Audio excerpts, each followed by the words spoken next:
Hello বন্ধুরা, আজকে আমি চলে এসেছি ইলিশ মাছের রেসিপি নিয়ে। তাহলে চলো শুরু করা যাক। ইলিশ মাছটাকে নুন ও হলুদ আর সর্ষের তেল দিয়ে আমি মাখিয়ে রেখেছিলাম আধ ঘন্টা। তারপরে একটা দইটাকে আমি একটু ফেটিয়ে নিয়েছিলাম, একটু সর্ষে লঙ্কা নুন দিয়ে একটু বেটে নিয়েছি এবং আমি পোস্ত একটু দিয়েছি। এইবার চলো আমি মাছগুলোকে সর্ষের তেল দিয়ে রান্না করব। সর্ষের তেল দিয়ে ইলিশ মাছ সবথেকে ভালো হয়।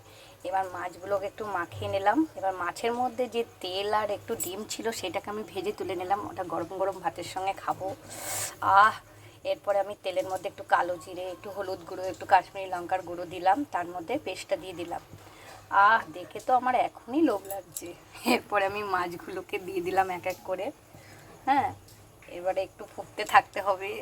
ও, কে কে ভালোবাসো বলো ইলিশ মাছের সর্ষে বাটা দিয়ে?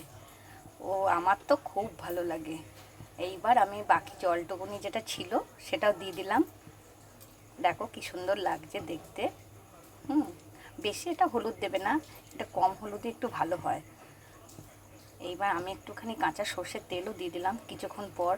তারপরে ঢাকাটা তুলে দেখি, ফুটছে, গন্ধটাও বেশ খুব দারুণ এসছে।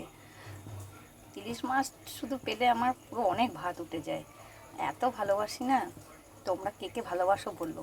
নাও, আমাদের ইলিশ মাছটা রেডি। চ্যানেলটিকে দয়া করে সাবস্ক্রাইব করে দিও ভালো লাগলে।